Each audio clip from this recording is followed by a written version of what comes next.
Salam, jumpa lagi saya Pendeta Samuel Pandi.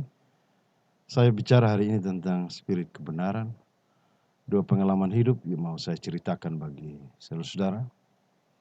Dua anak saya bertengkar gara-gara ada orang membawa monyet. Dan anak saya yang pertama mengatakan itu monyet. Anak saya yang kedua menolak dan bilang bahwa itu kode. Mereka bertengkar sampai mereka tidak sepakat dan bertanya pada saya, "Papa, itu Om tadi dia bawa monyet itu?" Saya bilang, "Iya." "Bukan Bapak, dia bawa kode." Saya bilang, "Iya." Dia jadi kaget, dua-duanya kaget. Yang betul yang mana?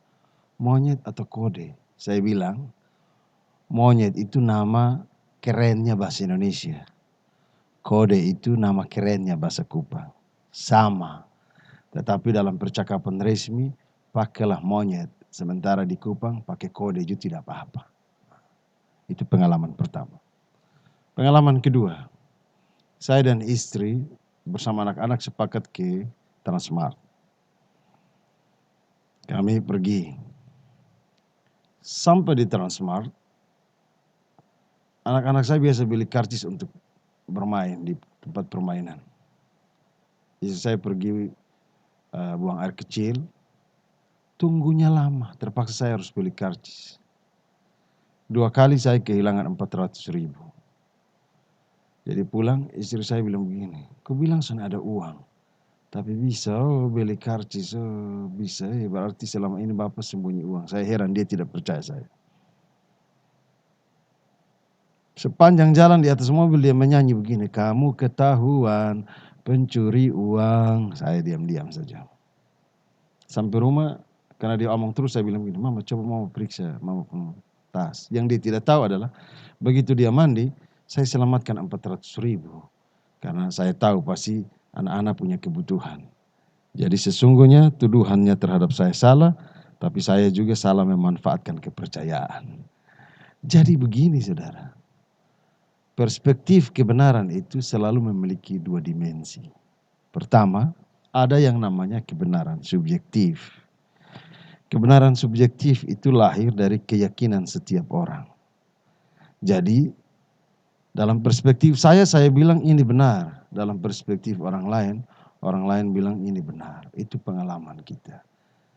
Karena itu, perspektif yang kedua yang harus kita ingat bahwa kebenaran itu harus tetap pada porsi kebenarannya sendiri. Seseorang yang membuat kita satu bangsa menjadi pusing karena kejengkelannya terhadap pemerintah ataupun kata-kata yang kasar sering keluar di YouTube. Bagi kita, orang ini penjahat. Tetapi bagi kaum pengikutnya, dia adalah pahlawan. Nah kalau begitu, sekarang tugas kita adalah mari kita tempatkan porsi kebenaran pada porsinya. Istri tidak sepakat dengan saya, anak-anak tidak sepakat dengan saya, anak-anak tidak sepakat dengan istri, kami tidak bersepakat.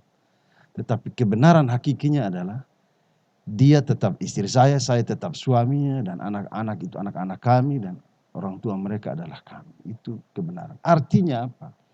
Bahwa di titik perbedaan, esensi kebenaran harus menjadi penerang. Saudara tahu, beberapa minggu ini status-status Facebook itu sungguh menjengkelkan dan menyakitkan. Banyak orang memberi penilaian, komentar, banyak orang menulis sesuatu yang sangat subjektif. Coba taruhlah kembali kebenaran pada porsinya. Kenapa? Karena kalau kebenaran itu kita taruh pada porsinya, dia tidak akan menyakiti. Kalaupun dia menyakiti, justru orang merasa terbebas karena kita mengembalikan kebenaran pada porsinya. Jangan karena kedekatan ataupun karena hubungan keluarga, mereka melakukan kesalahan, kita bilang itu benar. Tidak boleh. Kebenaran harus tetap menjadi kebenaran. Kebenaran adalah satu proses yang berjalan sesuai porsi. Saudara masih ingat cerita tentang Petrus mengambil pedang dan melukai telinga Malkus. Tuhan Yesus menegur dia. Betul dia membela Tuhan Yesus, tetapi dia membela Tuhan Yesus dengan cara yang tidak benar. Kebenaran tidak ditempatkan pada porsinya. Mari kita belajar tempatkan kebenaran pada porsinya. Karena katanya orang-orang yang melakukan kebenaran, kemerdekaan itu lahir karena orang melakukan kebenaran. Siapa yang melakukan kebenaran, hidupnya merdeka. Salam.